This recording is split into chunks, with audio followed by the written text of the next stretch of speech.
Welcome to the Legally Speaking podcast. I'm your host, Rob Hanna. This week, I'm delighted to be joined by William Peake. William is the global managing partner of Harneys, a global offshore law firm. William has expertise in litigation, restructuring, and insolvency. As an offshore litigator, William is consistently recognized in Legal 500 and Chambers, and as an excellent lawyer, a super smart operator and well-known Cayman lawyer. Prior to joining Harneys, William was an associate attorney and associate solicitor in the litigation and insolvency group at Maples and Calder. William is admitted as a solicitor in Ireland, England and Wales, Eastern Caribbean Supreme Court, and is an attorney at law in the Cayman Islands. So, a very big warm welcome, William. Robert, thank you very much for having me. Really pleased to be here. Oh, it's an absolute pleasure to have you on the show. And before we go through your amazing career and all the great projects you're getting involved with for the legal community, we do have a customary icebreaker question here on the Legally Speaking podcast, which is, on a scale of 1 to 10, 10 being very real, what would you rate the hit TV series Suits in terms of its reality of the law if you've seen it? So I am ashamed to say that I have not seen Suits, and I would like to debunk any myth that lawyers will lie to answer any question. So I'm going to be straight up on that. I've never seen it, but I've heard it's an excellent documentary. And with that, we will give it a fair rating of 0 based on you've not seen it. And we'll swiftly on to talk all about you, William. So would you mind by kicking off telling our listeners a bit about your background and career journey? Yeah, sure, absolutely. So I very boringly studied law at university, studied law in Trinity College, Dublin. I did that because I wanted to be a lawyer, and I thought you had to do law to study to become a lawyer. So it was a fairly narrow-minded view. I then trained in a firm in Dublin that was taken over by one of the leading offshore firms during my training contract, Maples and Calder. And that really gave me a license to travel around the Caribbean, which is something that I was extremely privileged to do. I was newly qualified. I was going to make the predictable journey to London. They gave me an opportunity to work in their Cayman office, in their BVI office. And then I kind of ended up drifting around the Caribbean for nearly around a decade. And then came back to London. I always wanted to live in London. I took a year out actually to dabble in some stand-up comedy. Became bored of selling out the O2 every night, and actually realised that, do you know what? Let's get back into law. Let's get some timesheets back into your life. So joined Harneys, which was a real gear change for me, real breath of fresh air, because I'd only ever been in one firm before that, and joined Harneys as a senior associate in 2014, then became a partner in, I think, 2017, and then became global managing partner on the 1st of January last year. So it's been a riot. It's been a ride, yeah, and it's amazing how you're selling out the O2 like that. I'm just thinking ahead to your next foray on the mic. I'd like to see it, but I mean that's an impressive journey and the things that you've been and achieved and been on. But let's talk about the present, because you are the global managing partner, as you say. What does a typical day look like for you? What are some of your responsibilities, and maybe how's that changed as you become more senior throughout your career? Yeah, that's a really good question, which is lawyer code for stalling. But basically, So look, a typical day for me, I get up around half 5. I make myself a cup of tea. I do start spinning through my emails immediately. I know that's not best practice. There should be some meditation. There should be some reading. There should be some, waking up with some downward dogs. But basically, what am I doing there? I'm busy trying to triage and work out what are the most important things for me to deal with. But I didn't know the day before. And my day actually starts the night before because I try to list the 3 things that I'm trying to achieve on the next day. And I'm constantly revisiting that list. I chair the firm's executive committee, which sets the firm's strategy and the firm's cultural agenda. So I spend a lot of time checking in with my partners and making sure that they are supported in what they're trying to achieve. I spend a lot of time dealing with the business services side of the business. And I also spend a lot of time with clients of the firm, leading clients and my own clients myself. What am I trying to do there? I'm trying to speak to why Harneys is different in the offshore space. I take a really strong view that our hourly rates are high. I take a really strong view that people have an expectation as a result of that. And everybody, if you work for a Harneys, a Maples, a Walkers in the offshore space, the very least that the client can expect is that the legal advice is right. But they will not have an expectation that you're somebody who they actually want to work with on a repeat basis. And that's the bit that I'm trying to really encourage our lawyers to think about, that extra value add that makes clients think about Harneys and makes them come back to us. So that's my kind of, that's a kind of fairly decent reflection of what a typical day looks like for me. Yeah, and I think you give some really, really good lessons in there as well. I think Stella Artois could be butchering this, reassuringly expensive, but you get what you pay for. And then you talk a lot about what I talk when I'm mentoring people about the CLV, that customer lifetime value, and how can you really extract that from the intake piece through to the initial piece to then all the way through to delivering services and getting into your clients' networks and the referrals and the reputation and really squeezing the juice as much as you can, because it's hard to get new clients, but it's hard to keep delighting your existing clients. And if you can do that, they're going to be loyal. Totally. And the other thing is this is a long game. And, I'm always reminded of, an instruction came in last year for us with one of the leading IP firms who were looking to open up in the same jurisdictions that we have in the Caribbean, in Bermuda, in BVI, and in Cayman. And I know Bermuda's not in the Caribbean. Sorry, I'm just back from there last week, and I know for a fact that it's not. So before the Royal Gazette writes into me to clarify that point. But that was a relationship that I had been nurturing for 7 years, from meeting an individual at a drinks event in Jones Day. And that was a relationship I just kept ticking along. Why? I really liked the person. So it was no burden at all. But I wasn't pushy, and I wasn't constantly setting out our wares. I wasn't changing the gears from talking about what's going on in the industry to, this is something that Harneys did that was amazing, and using Harneys as a noun, adjective, and a verb to convince the person that we're the firm to go with. And I think that it's so hard now to have that posture and that self-belief that the work will come to you. As long as you're not pushy. There's absolutely a skill and a nuance to demonstrating your firm's ability to provide value. But I see so many examples of pushy young lawyers now, and I just don't think it'll ever work. It won't. And the reality is nobody likes to feel like they're being sold to. And the art of, ultimately relationships and sales is people feeling like they're not being sold to. And it's a natural organic exchange. And I always talk about, the contact is good, but it's the relationship that will ultimately pay in the end. And the more that you can nurture that with value and come from a place of, real meaning. So there's really, you're putting yourself in their shoes rather than I'm the lawyer. I'm trying to think of ways that I can make myself look good. It's actually thinking it from the other lens. And the more that they'll understand that you understand them, the value you give to them, the more they're likely to transact with you in the end. So I love your way of thinking, and you're right, because there is also no such thing as a quick win. There might be a one or two, but for longevity, you've got to be prepared to invest.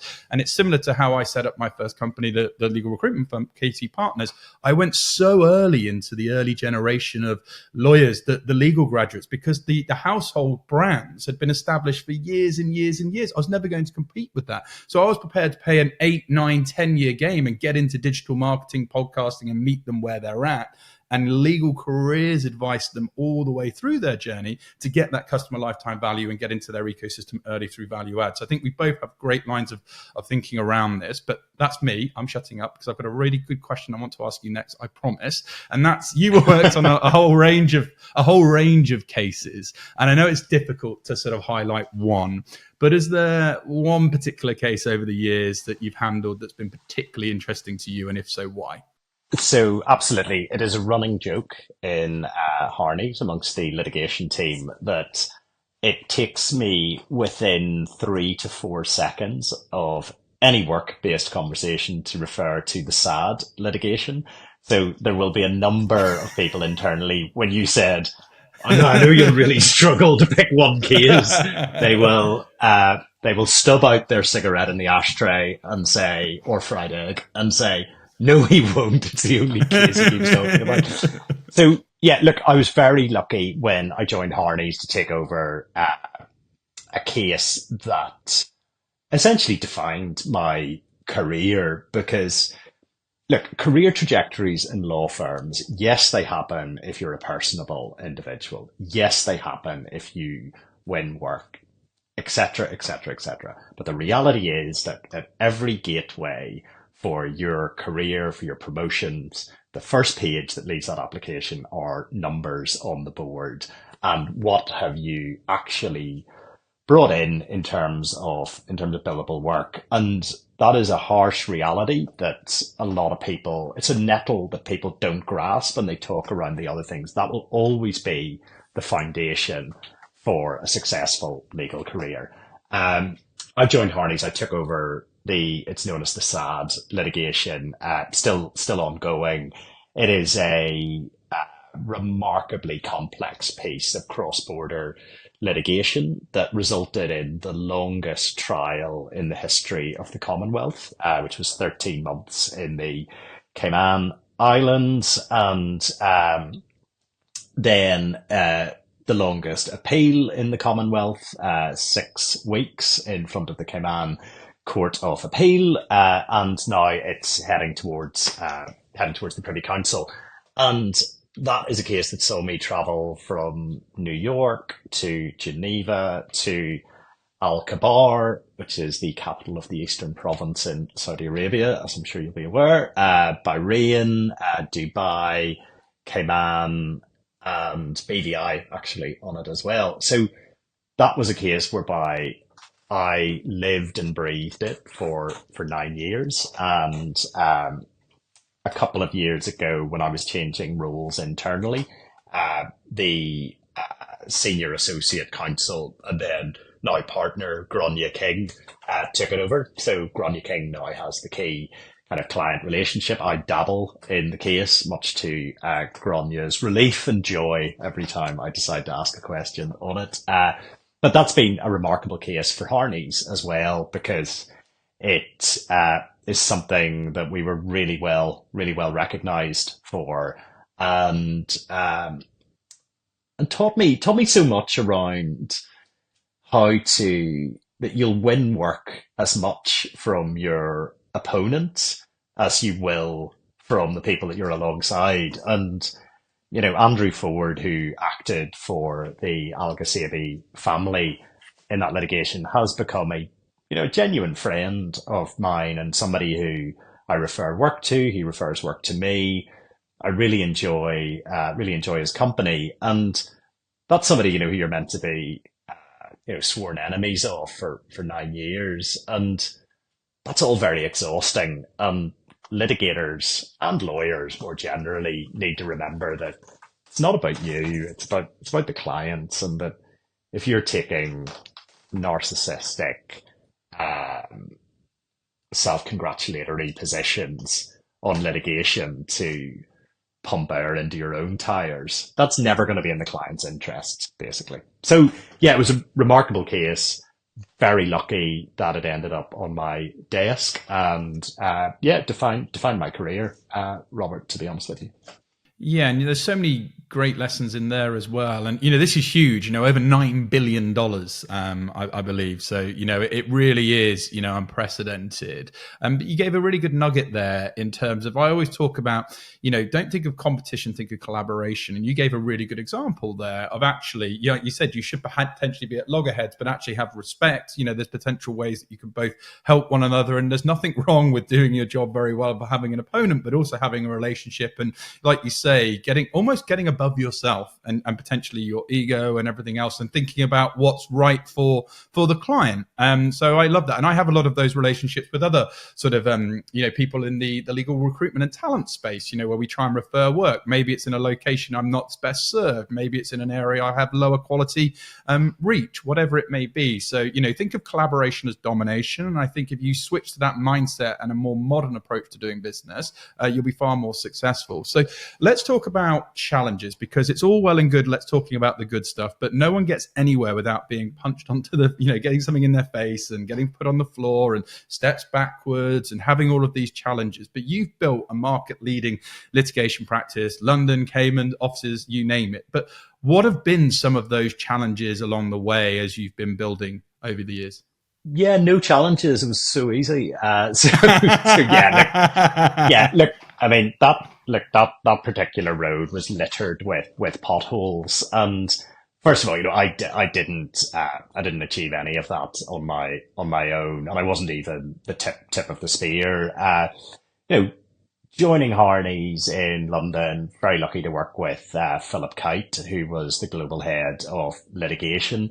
And the challenge there, I think, was a brand awareness piece. I actually really struggled at the time moving from a firm that everybody knew in Maples. I would say Maples' name, it would open up doors for me. It was very, very straightforward. Whereas at the time, Harneys was known as a BVI law firm. It was known as, was the second biggest employer in the BVI. Everybody knew who they were.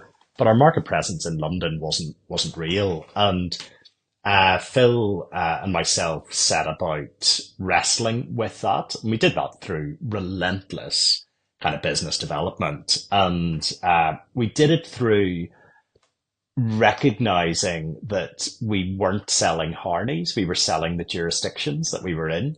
Because in London, there was when you're dealing with people who haven't been exposed to offshore, there is a slight, what is this? I don't think it's snobbery, but it's kind of, well, you all live and work in the sun. What a life. And we had to break down some kind of prejudices there. And we also had to remind people that although we were lawyers in London, we weren't practicing English law. So that was a very reassuring message. And that's the absolute joy of being an offshore lawyer, is I can sit down for lunch with, somebody from Mishcons, somebody from Jones Day, and somebody from Interpath. And I'm not trying to cut anybody's lunch. And that is just where the alchemy occurs. So I am conducting the orchestra and I'm making referrals out. And, we had a great example of that recently at, our annual Hackathon event. At my table was Barnaby Stook from Jones Day, Akima Paul Lambert from Hogan Lovells, and Robwyn Jones from Mishcons. And, just the three of them getting together, they all work in the same space. The referral opportunities are huge. And that's, that sometimes is my currency, is knowing people in the market and joining all those dots. So the Cayman piece, again, I was spending a lot of time there because of the SAD litigation. So I was watching that extremely closely. We made a great hire with Nick Hoffman, who's now our global head of litigation. And Nick just drove that practice forward, supported by some really wonderful people there with, Grania King, Jess Williams. I'm always loath to start naming people because I'll obviously forget and offend. But Yeah. but it's been brilliant. Recently we appointed Ben Hobden and Jess Williams as our co-heads of litigation in Cayman, which is mirroring the Claire Goldstein, Chris Pease combo in BVI. I used to be so anti co-heads because I always thought it looked like a real cop out. And then we got it right with Claire and Chris. And I was like, actually, if you get complementary personalities together, this works really well. So we've done the same in Cayman. And now I'm really proud to say that, we do have we've got a really, really strong name in the market. And we've achieved that through, lots of hard work and lots of joined up thinking. Do we get it right all the time? Absolutely not. Are we trying to get it right all the time?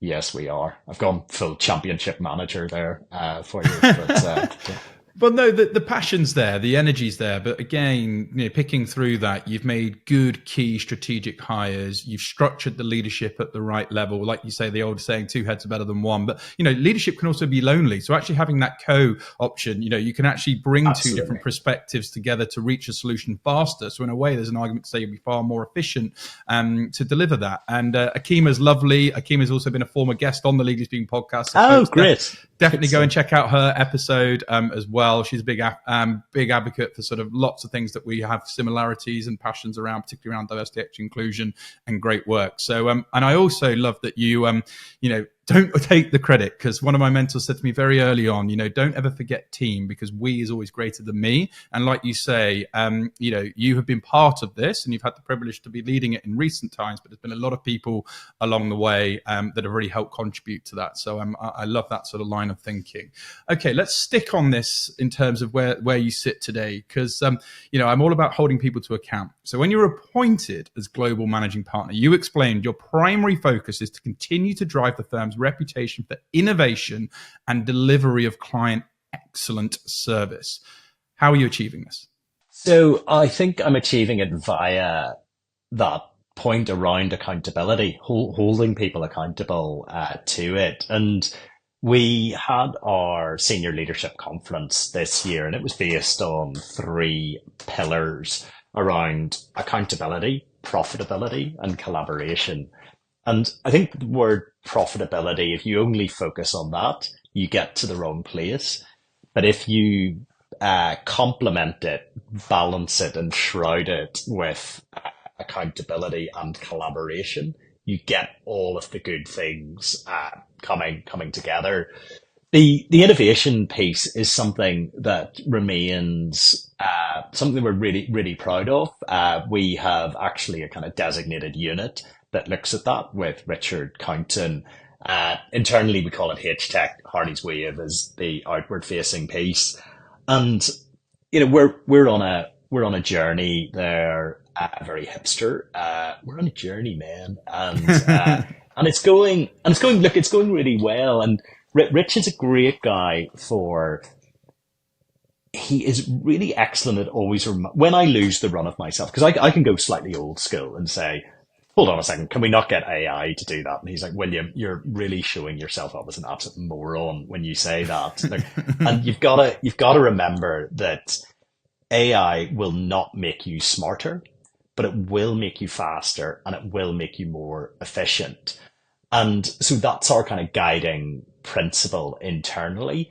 And it's something that we are, I meet every month with that team to go through their list of projects. So that's the accountability there. And the impeccable client service is something that, again, I think at any lawyers, if you're working in a firm of our caliber, the least you can expect is the legal answer to be right, but I want it to be more than that. And I want us to be recognized for being personable and dynamic and somebody who you want to be in the trenches with, that when those hard questions are on your desk, the first person you think of is Li Shifeng in Singapore, is, Nancy in Cyprus. I just want you thinking about, these are the people who can solve my problems and solve it in a way that makes me feel good about myself, makes me feel that I did the right thing by phoning my lawyers. And that's, that's what I'm kind of mildly obsessed with getting right. And you have to be obsessed. And I love that you talk about accountability, because it's one thing that I'm really passionate about, educating people and also having accountability listeners. There's no point listening to this show if you don't go away and take some practical, tactical steps to implement the knowledge. Because again, a mentor said to me, and I said it's time and time again on the show, if it's meant to be, it's up to me, right? Taking self-accountability and really driving yourself forward. You stand every chance of getting somewhere, because when you're pointing the finger, everyone needs to remember there's many more fingers pointing back at you. So I love that you have that sort of mindset. I love that you talk about collaboration, because these are all values that we share with on the show. I touched on it before with Akima, but we want to talk a little bit more, because it is an important topic and there is more that still needs to be done. But you have been directly involved in the firm Justice, Equality, Diversity and Inclusion Initiative. So how do you champion diversity and inclusion, particularly within Harneys? Yeah, so look, this is something that after the murder of George Floyd, the firm's senior leadership got together and, looked at this in a really authentic way as to what we're doing. We were faced with two pretty stark choices. We could pay a bunch of consultants to throw adjectives at our website and have lots of glossy brochures and videos. Or we could do something that really broke it down and was a much more,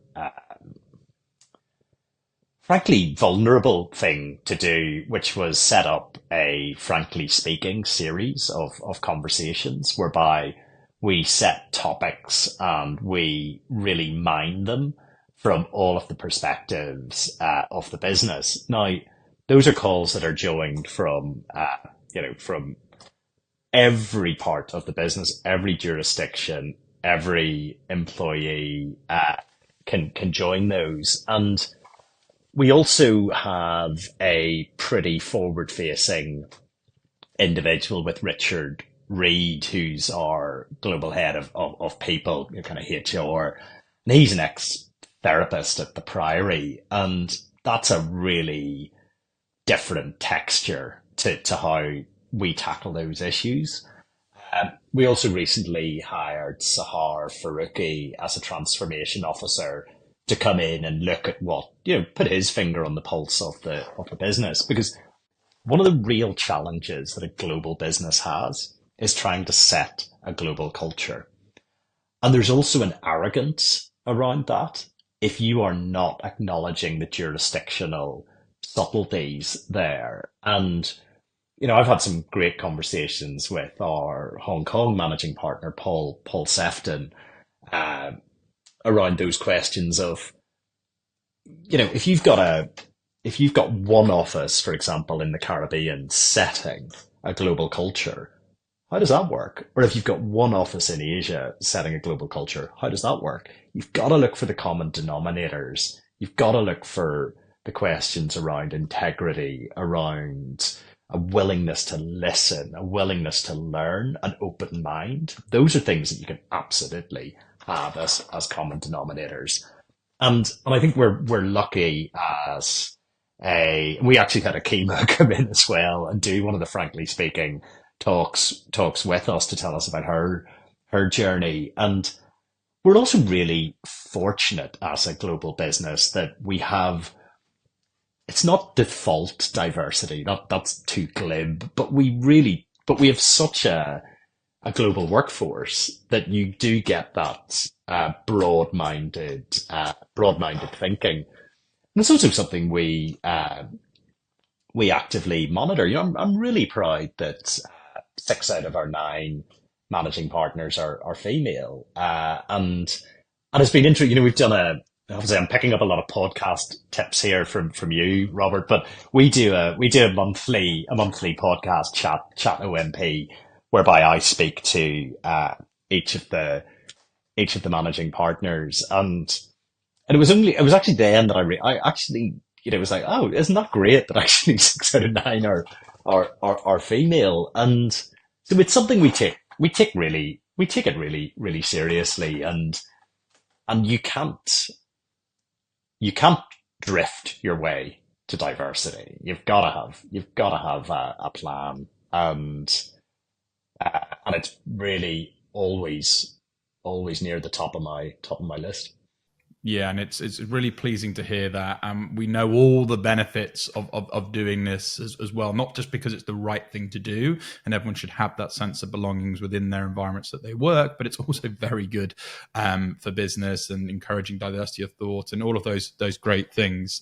Hey, Legal Eagles! Before we dive back in today's episode of the Legally Speaking podcast, here's a quick message from our sponsor, Cilo, the cloud-based legal software making solicitors' lives easier. Clio's powerful automation features simplify your work, saving you time on billing, document management, and client communications. Automate repetitive tasks, streamline client intake and onboarding, and keep everything organized all in one place. Enjoy flexible pricing plans starting from just £49 per user per month. Curious about the data migration from your existing provider? Clio's experts will take care of everything, ensuring a smooth and seamless transition with limited downtime for your firm. Ready to see how Cilo can help your firm maximize efficiency and increase your revenue? Book a free product walkthrough today at clio.com/UK. Now back to the show. Kind of a quick fire question. What do you believe are the essential skills you need to have to lead a global offshore law firm? I think you need to have compassion. Actually, I think that's one of the key filters through which you look at things. You need to have a clarity of thought. You need to be able to communicate as well. And you need to have conviction, because there will be times whereby people will say, you are leading this ship in the wrong direction, but you know that that's where the Elysian field sits. And but the communication actually for me is the absolute key point. And how do I achieve that? I do a weekly video to the firm, which essentially I talk really candidly about what's on my desk and what I've been up to. I give people a fair bit of color on my personal life as well, so that they can see that I'm actually human. We run it in one cut, and we've recently introduced subtitles, which really highlights when you're doing a monologue, how often I say which is now a running joke in the firm, that, a key litigator who can't speak in unbroken sentences. But that I think communication is the absolute key. And there's also, you've got to keep proving yourself, because it was it wasn't a brave decision, but I was relatively young when the partnership voted me in. It was a clear message around what direction the partnership wanted to bring Harneys in. I'm supported by some incredible partners who lift me up when I'm feeling any doubt, who support me. The firm's executive committee, we are a collective and we act as a collective. And those things make it a pretty straightforward job. But the global aspect of it definitely does present challenges, simply from a time zone perspective. And being in Bermuda last week, I needed to catch up with Paul in Hong Kong, and when it's 12 hours, it's just, well, it's too early for me and it's too late for you. So how do you want to work? Somebody's nose is going to be out of joint, and but it can also make you extremely, we've a really significant Asia presence with Shanghai, with Hong Kong, with Singapore, and they work hand in glove with our Bermuda, BVI, and Cayman offices. And you've got to be considerate around, what works for you. Is it an early morning? Is it a late night, et cetera, et cetera. And that kind of goes back to that kind of compassion element of having the EQ to know when to set calls, etc. Exactly. Put yourself in their shoes. But you give so many other examples in there that I just want to sort of highlight, particularly the authentic leadership. It's no surprise that people are happy to weigh in and put an arm around you, particularly if you're prepared to be an authentic, open leader, like you say, in terms of actually things that are going on, just not on professionally, but also personally. Because again, I think I've said this on every episode of season 8 of the show. It's no longer B to B or B to C that we're transacting anymore. It's H to H. It's that human to human connection people are craving within the work environment, and your clients are craving that connection. And the more you can master that, particularly in the age of AI, which is going to automate and replace a lot of stuff, but that human impact that you can create and that human connection, and look at the likes of LinkedIn, we'll talk about in a moment, how these platforms are evolving to really generate connection. That's the key. And as my late grandfather said, you gave a really good nugget there. He was a former lawyer and set up his own law firm. And the reason that I got into the legal world, he said, laddie, it's very easy to be successful. It's far harder to stay successful. And I think you make a good point to that in terms of, it's you can get to the top quite easily, but the only place from the top to go is down. So you have to ensure that you're kind of operating to ensure you stay there. And it isn't always easy. But let's stick with videos, because in your Get to Know Harneys video, you share an echo chamber is one of the greatest issues for a business, whereby you have a group of people simply agreeing with the principal or the senior management. So how do you address that particular issue? Yeah, so that's where you've got to be really deliberate around making sure that you're not surrounding yourself with people who look like you and sound like you. Nobody wants a bunch of Northern Irish people on any committee, but yes, you've got to be really deliberate around that. You've got to make sure as well that you're challenging yourself by don't get your news from the same source. Don't deliberately seek out people who you know are going to agree with you. You've got to seek out people who you actually know are going to challenge you. And there's a difference between challenging and being contrarian. And in my mind, avoid contrarians because they'll just waste your time.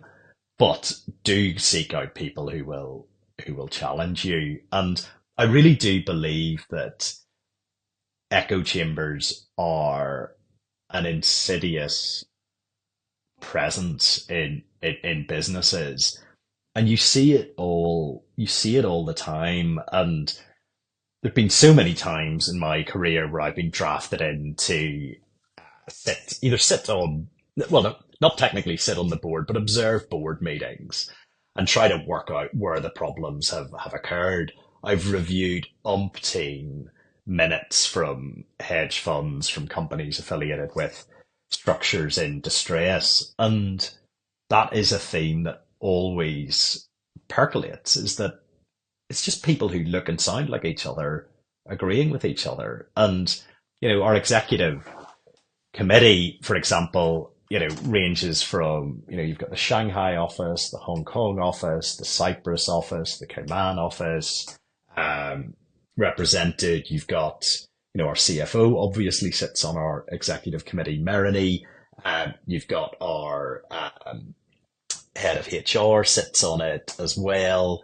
You just don't have a bunch of lawyers as well talking law talk. So again, that's another point that we really actively manage to make sure we're not falling into that trap.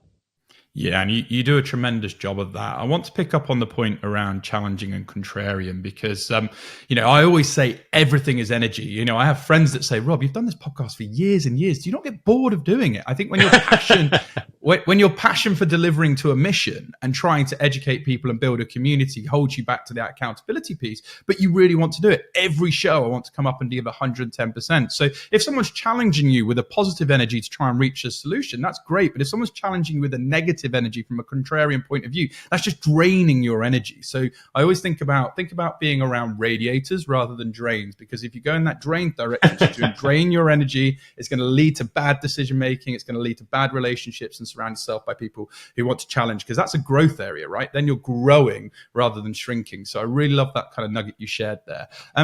William, you're qualified in too many areas for me to list in this podcast. So the question is, how do people, I'll list them: Ireland, England and Wales, Eastern Caribbean Supreme Court, Tony at Law in the Cayman Islands. What would you advise for people looking to cross-qualify in other jurisdictions?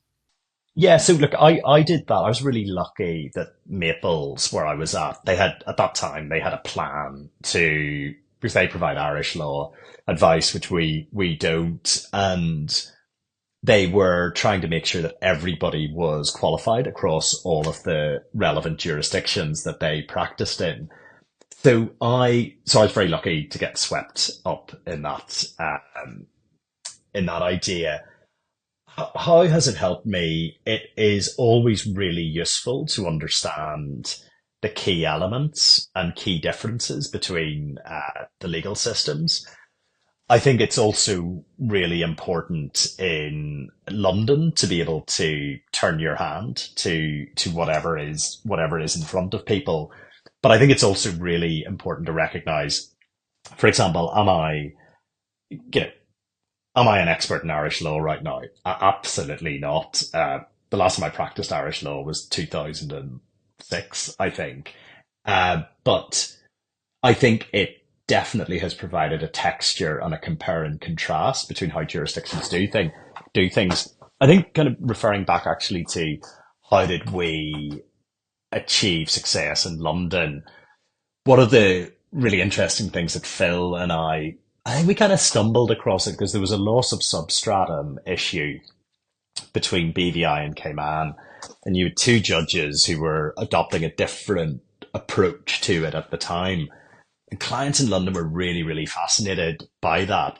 And from a BD perspective, getting into a kind of room and having a lawyer from Cayman, myself, and having Phil Kite, a BVI uh, expert, it made the BD so easy because we were just actually debating with each other the differences between the points and then getting the English law texture to it as well.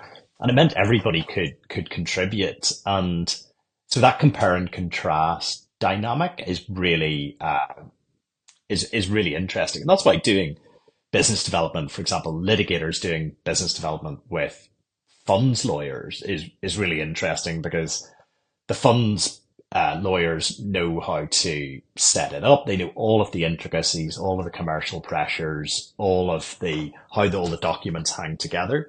Then the litigators come in when those vehicles are in distress. But having those two strands of the law speaking to those points is really interesting because again, actually, it kind of avoids an echo chamber. Yeah, absolutely. And again, really good examples. And I love that you talk about networking because it's another thing that we advocate for on the show. And I always say NSN, wherever you are in your career, never stop networking because you never know where things could lead to. And I always strongly believe you're only one relationship away from changing your life, be that professionally or personally. Let's talk about, it's a kind of extension of BD, in my opinion, the largest professional networking platform on the planet, LinkedIn. You've got over 6,000 followers there. I think it's a real misstep from lawyers that are still not paying attention to platforms like this. You're doing a great job. How have you built your personal brand on LinkedIn and how do you engage with your audience? Yeah, so at the start of the year, we were looking at kind of, marketing budgets, etc. And I was just thinking, there's just so many low budget ways to market the firm. And I used to be really active on Twitter when I was dabbling in stand up. So I think I know how to write engaging content. And I was playing around with it last year and I was trying out a few things. Some were landing, some weren't. And then I was like, why don't I just actually talk about stuff that's on my desk and stuff that's relevant to me from a management perspective? And I think the first kind of big series I did a 2 week series on business development actually. And that kind of lit up. It got 500,000 views in a fortnight. And that, was when I actually kind of realized, right, I kind of know how to do this. I know how to write a hook. I know how to write good copy. And, I started last year with 2,000 followers. Yeah, I'm over six now. I've had 3 million views in 2024. And I just think it's a no-brainer for me to demonstrate what is important to me and via extension, what is important to Harneys. And it has turned into a really, it's opened up so many doors for me. I do think I do think LinkedIn can absolutely ruin your profile if you don't do it authentically. And I see, I do see leaders, not necessarily of law firms, but of businesses, almost producing this kind of chintzy vulnerability to hook people in. And I just see that and I think, wow, what are you doing? And because leaders, you hear this, there's obviously that kind of leaders need to show vulnerability. Absolutely agree with that. But they need to show the right amount of vulnerability because eventually the people that they're leading will say, well, hold on a second, is this person, or, do they have the clarity of thought to lead? I like that there's a human element to this that shows empathy, that shows EQ, that shows an ability to connect on the same level. But they also want somebody to lead them and be able to do that. Because, I have seen more and more kind of fabricated stuff on LinkedIn that I just don't think lands. And I've started following somebody recently and her content is wonderful. Emma Mack at Clifford Chance. And every, if you take out the tuning fork, she is hitting it every single time. And Clifford Chance are so lucky to have somebody, at that level speaking in that really, really authentic voice. So yeah, I do, and it's free. I just, it is free. And to be honest with you, Robert, that's how I first came across you because when I was actually looking at LinkedIn first, I remember thinking this guy's content's really good because it was really eye catching.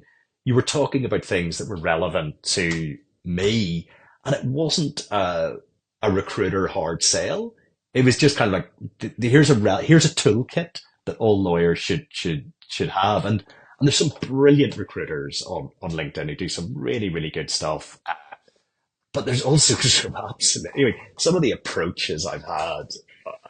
I'm sure you've got. I can only imagine how long the horror list is that you've seen, but they are remarkable. I just think customer lifetime value. My biggest success is having record years, and I've never posted a job advert in the last 10 years, I believe, on LinkedIn, which to the transactional recruiters don't understand that because you've got live vacancies that need candidates in. No one cares about that. The key to my mind in winning, to your point on LinkedIn, is can you teach, inform, and inspire? And I think if you can with your content, you can teach people, you'll find your tribe. Much like you've referenced there, Emma, you found someone, Emma through her content is building her tribe, and people who are born into that content are going to keep coming back because they're enjoying it. They're getting something from it. They're getting value. They're getting education, maybe entertainment. And so I'm a really big advocate that, I'm like you, I'll play the long game. I've been posting, not necessarily expecting too much. Yes, we've had brand deals. We've got in the top 1% of shows. We've had Netflix stars like Carol Baskin on the show. We've had record. We've done all these amazing things. But, if you start from a value proposition of, look, I want to go out there and build a community, and I want people to finally figure out at the bottom of the funnel, I also do recruitment, because then they care enough about me, they research enough about me, that they're bought in and they trust and they know me, that they're going to want to do business with me. So I don't put out there every day that legal recruiting because my top of the funnel isn't there. I want people to really know, trust, and like who I am. And then they're the type of people I probably want to do business with. Yeah, no, absolutely. And I think it's interesting, the distinction between, views, engagement, and actually making meaningful connections. And, I had a really interesting one where, I always post a GIF on a Friday, and I think my most viewed one is like 150,000 views, and it's a cat with a nail file, looking smug, and the line was something around when your boss chases you for work, but you emailed it to them yesterday. It's the sweetest email you'll ever forward. And it absolutely blew up. But did I make any meaningful connections from that? No, right? Absolutely none. So vanity project, tick. So well done, William. Did I? Yeah. So that absolutely useless. I posted last week around an architect a lawyer and an accountant walk into a bar. And I talked about the 5 things that are frustrating for all businesses right now. I don't know, I got like 30,000 views or something.